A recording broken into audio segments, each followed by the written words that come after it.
Hey, my name's Tomato Anus, and I speedrun Fallout 4, and this is my video tutorial series on how to speedrun Fallout 4. I have an older video series that I kept updated, but it's kind of out of date now. We got a new route, and I figured so much has changed that I may as well just start anew, and start a new tutorial. So, first thing is, if you're not familiar with the website, speedrun.com is the main website for speedruns. And this is where you'll get most of your information for Fallout 4 for speedrunning.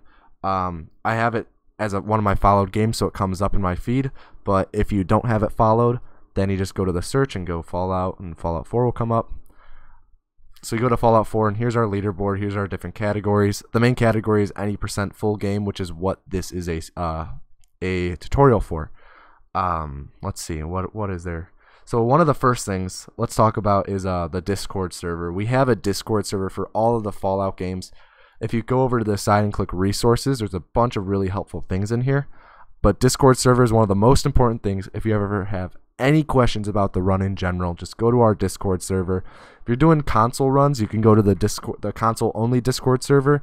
But it's not very active. I'm involved in both. A couple other runners are involved in both, but even if you're doing console runs, your best bet is to go to here. I've done console runs, so you can ask me or other people who are very knowledgeable about the game in this server regardless.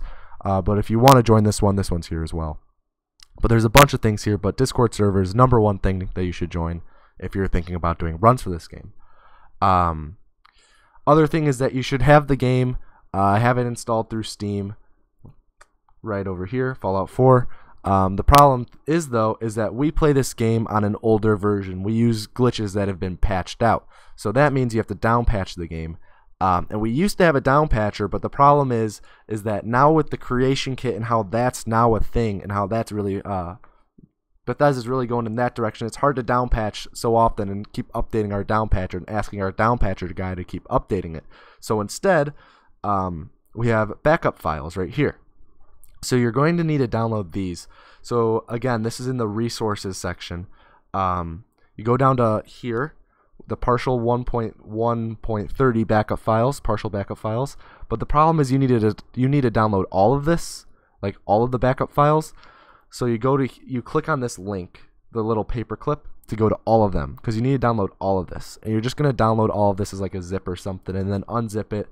For the sake of time, I won't go through this. I already have backup files.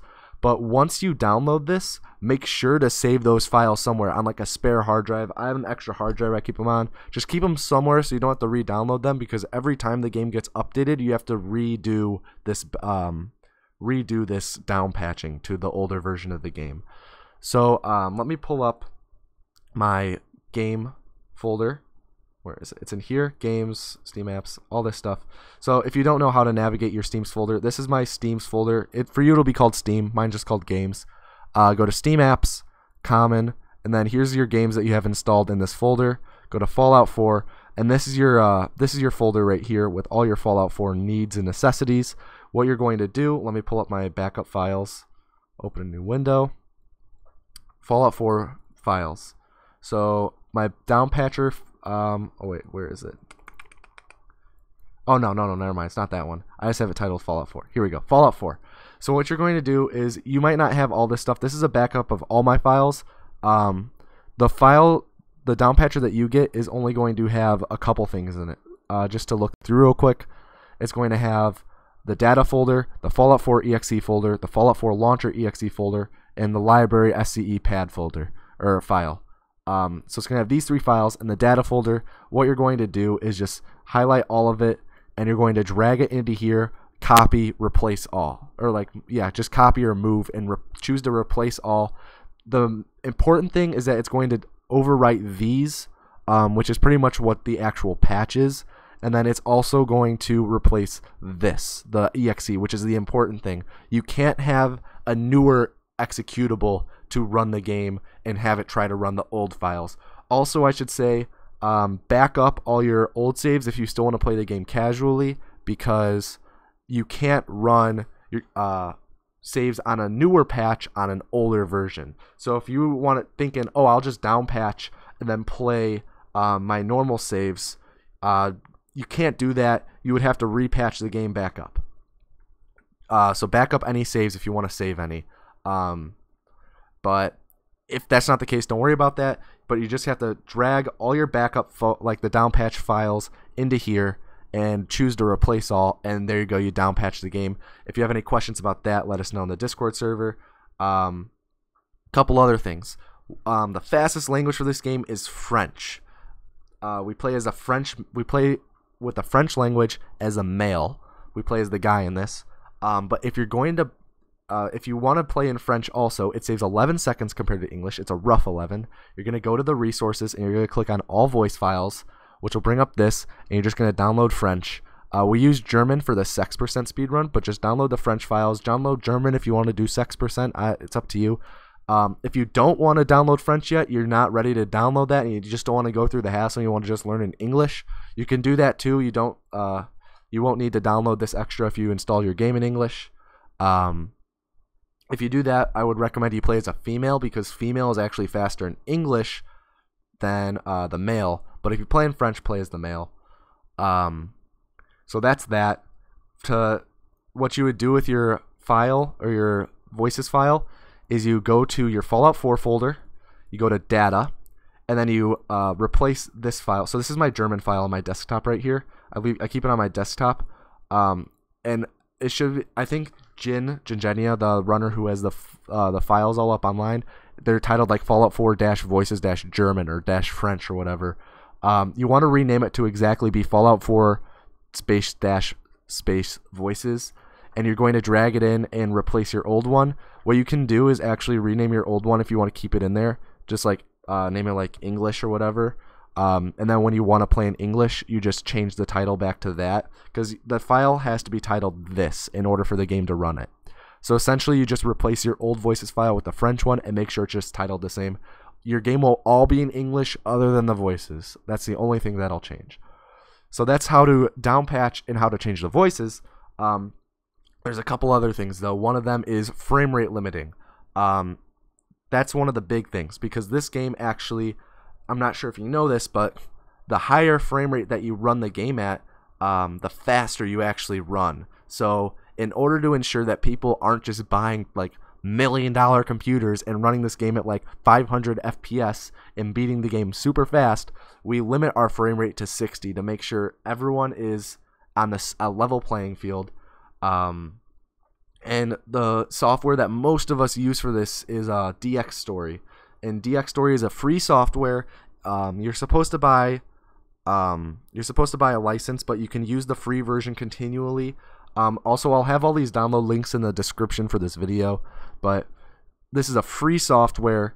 You can download it at this website and install it. I should mention this now. If you're running Windows 10 Creators, what is it? Creator Studio, I think is the version. DX Story might not work with your Fallout 4, and if that's the case, then jump in the Discord server and we'll try and help you out setting up MSI Afterburner as your frame rate limiter, and what's it called? RTSS, like Rivia Tuner. It's pretty much like Rivia Tuner to limit your frame rate and everything. But once you install DX Story, which I already have, when you launch it, you're going to get one of these most likely. You should run it as an administrator. You gotta wait for it to count down, and then you gotta just accept. You just have to do this every time. It's part of the free version. And then once it's up, you can just minimize it. But you want to make sure that when you run Fallout 4, it limits your frame rate. So normally, it looks like this. Here, there we go. Normally, it looks like this with your frame rate limit, with your frame rate in the top right corner. I just want to get this to stop talking to me. But these are pretty much the settings I use for DX Story. Display video FPS round to integer. You can have rounded integer off, but it kind of just looks ugly. You don't want record. You can have record FPS. You can change the color of it here. You're going to be limiting your FPS at some parts. So as you can see right here, I limit my FPS down to 30.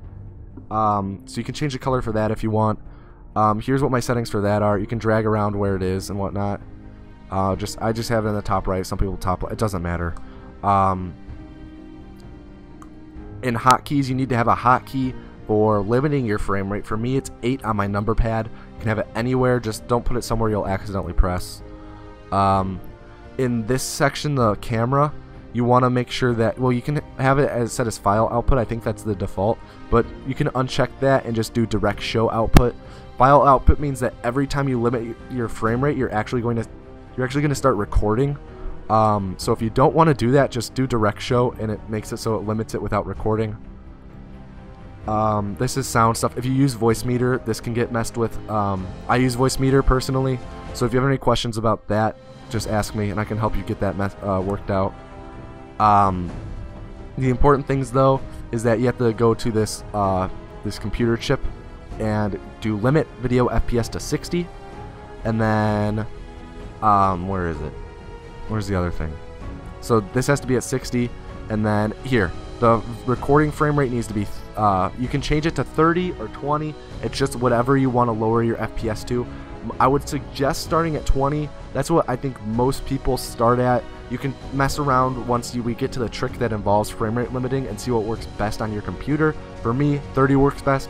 Another runner, 17.5 works best. A lot of people just use 20. It just depends. It's up to you. But it should be 30 or below. And that's really it for this. I use DX Story just to limit my FPS. I use RTSS, which is this right here. I use that to actually display my FPS because I like having it a little more customizable, because I can change like it looks like in the fonts and everything. Like I can click on here, it's Riva Tuner Statistics Server. I can like change like the fonts and stuff like that, but that's not really necessary. I need that launched though. I need to display my FPS. But that's about it for DX Story. Let me exit out of this. Don't exit out of DX Story or press exit. You just want to minimize. What else? I feel like there's at least one. Oh, live split. I'm not gonna go too in depth on live split in OBS. I use live split for my timer, and I use OBS for streaming. Like here's my streaming stuff. Like here's all my different stuff. You can look up a bunch of different tutorials for how to use these. I don't really want to go too in depth because I want this to just be focused on Fallout 4. But for live split, important thing that you get lots of questions about is the load remover. So similar to the whole in the same vein of we don't want people with expensive computers just dominate the hobby by being rich. Live split has a load remover where it is it nonstop checks the status of Fallout 4 and makes sure that, or like it pretty much reads whether or not the game is in a load screen, and whenever it is in a load screen, your timer will pause. And the way that you do this is you pull up live split, and in live split you're just going to right click and do edit splits, and in edit splits in the game name you're going to start typing in Fallout. You don't want to type it all in, just start typing in Fallout, and then you're going to select Fallout 4, and then select your category as whatever category you're running. And if you're doing any category other than no intro, you want to do minus 3.5 for your start timer, because it takes 3.5 seconds for you to gain controller of your character from when we start the timer. And then you want to click on, it'll be like this, it'll be activate. You click on activate because that activates the load remover made by Dalit. I'm not sure if you got help by Dr. T-Chops, but Dr. T-Chops makes a lot of load removers. And then whenever you're running, you want to check your compare against and make sure it's set to game time. And then in your layout, you want to go to layout settings, and for timer or whatever, you want to, where is it? Yeah. So for timer, I have a detail timer, but for timer, you want to have your timing method be game time or current timing method, but just make sure that it's set to game time. Whenever the load remover isn't working 99% of the time, it's because you're comparing against real time, which if you look, real time, the timer isn't running while the game is launched, but here, let me pull it up and I'll just show you how it works so you can know. Notice how when the game is loading, it stutters.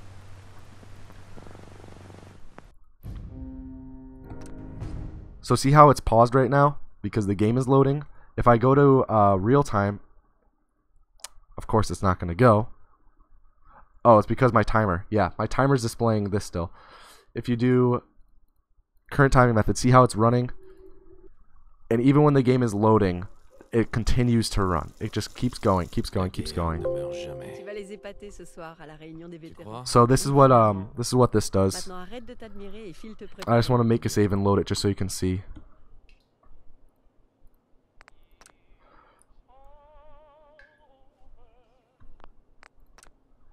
Alright, so see how it's paused? If I go compare against real time, it's running while it's loading.